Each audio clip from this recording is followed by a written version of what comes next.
nanti bikin agenda saat Ramadan. Ya, supaya nggak pusing nanti. Kalau masuk hari pertama apa yang dikerjakan, hari kedua apa yang dikerjakan, subuh apa, siang apa, sore apa. Cuman nanti saya berikan 3 yang pokok ini. Ada 3.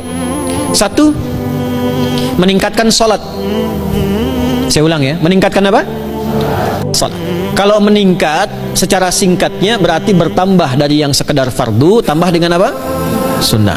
Maka dari sekarang keluarkan semua jenis sholat-sholat sunnah.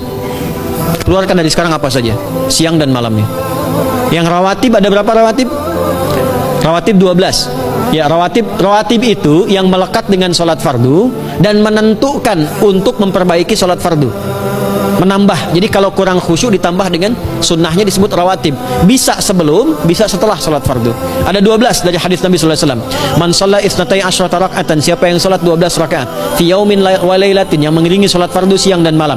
Ya, bunyalahu bihinna baitun fil jannah, maka akan dibangunkan baginya satu rumah di surga kalau konsisten menunaikan 12 itu sampai meninggal dunia.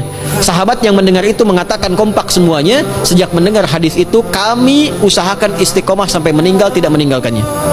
12 itu 2 sebelum subuh, cepat. 4 sebelum zuhur, 2 setelah zuhur, 2 setelah maghrib, 2 setelah isya. 2 rakaat sebelum subuh, 4 rakaat sebelum zuhur. Kalau nggak bisa 4 rakaat karena terbatas waktunya, boleh 2 rakaat khusus untuk sebelum zuhur. Kalau nggak bisa 4, boleh berapa? 2. Dalilnya hadis Ibnu Umar radhiyallahu taala anhuma. Kata beliau, hafidtu asyra rakaatin, saya hafal 10 rakaat dari Nabi sallallahu alaihi wasallam salat sunnah. Maka menyebutkan sebelum zuhur 2 rakaat. Baik, jadi 12 ya. 2 sebelum subuh, 4 sebelum zuhur, 2 setelah zuhur, 2 setelah maghrib, 2 setelah isya. Ini yang disebut dengan rawatib. Jamak dari kata ratib. Di luar ini mutlak.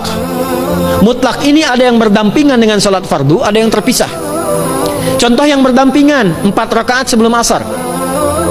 4 rakaat ini bukan disebut rawatib, tapi salat mutlak.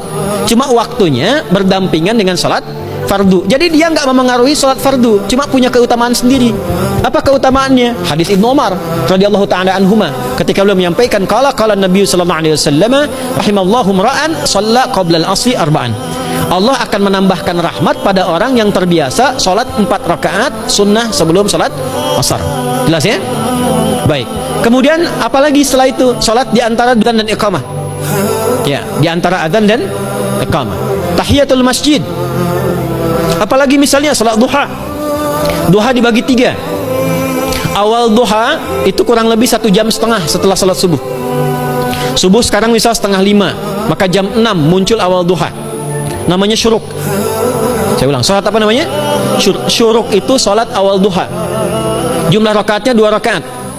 Man sallal ghadata fil jama'ati thumma yaqudu yadhkurullah subhanahu wa ta'ala fa yusalli rak'ataini fakana alaihi ka ajri umratin wa hajjin, ya ka ajri ummatin wa hajjin tamatan.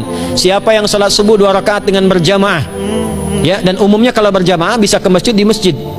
Kalau tak mampu ke masjid, tunaikan di rumahnya. Setelah itu tidak beranjak dulu, dia duduk untuk berzikir kepada Allah. Zikir itu bisa baca Quran. Quran surah 15 ayat 9 itu Quran disebut dengan zikir. Quran surah 54 ayat 17, 22, 32, 40 itu Quran disebut dengan zikir. Bisa baca Quran, bisa berdoa. Doa disebut dengan zikir. Quran surah ke-7 ayat 205. Ya. Bisa dengan apa lagi? Bertafakkur, ya, mengaji, ta'lim, itu disebut dengan zikir. Ali Imran ayat 190 191. Alladzina yadhkuruna Allaha qiyaman wa qu'udan wa 'ala junubihim wa yatafakkaruna fi khalqis samawati wal ard, ya, disebut dengan zikir. Bisa bertasbih, zikir pagi petang, kalimat-kalimat thayyibah, ada itu di Quran surah ke-4 ayat 103. Jadi habis salat subuh zikir dulu, doa dulu, zikir dulu, belajar dulu, tafsir dulu. Setelah itu muncul syuruk. Perjalanannya disebut isyraq, melewati masyrik, 1 tombak bayangan, dia salat 2 rakaat, itu pahala salatnya senilai haji dan umrah. Sempurna. Bukan sudah haji, bukan. Mau kemana? Ibu mau haji dulu? Tidak. Ya, hajinya nanti bulan Dzulhijjah. Tapi senilai haji dan umrah itu 2 rakaat. Awal duha disebut apa? Syuruk. Pertengahan duha sekitar jam 9 jam 10. Jumlahnya 2 sampai 4 rakaat.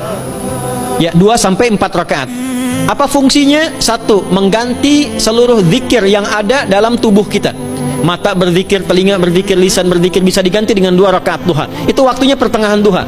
Kurang lebih dari jam 8, 9, 10 lah, kurang lebih 3 jam itu, ya.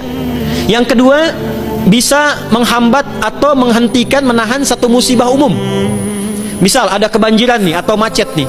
Orang-orang kena macet. Bapak yang biasa sholat duha pertengahan itu tiba-tiba ditolong oleh Allah, dibebaskan. Tiba-tiba ada orang datang, Pak lewat sini di sana macet, atau dibimbing ada kontraflow. Itu manfaatnya duha tuh.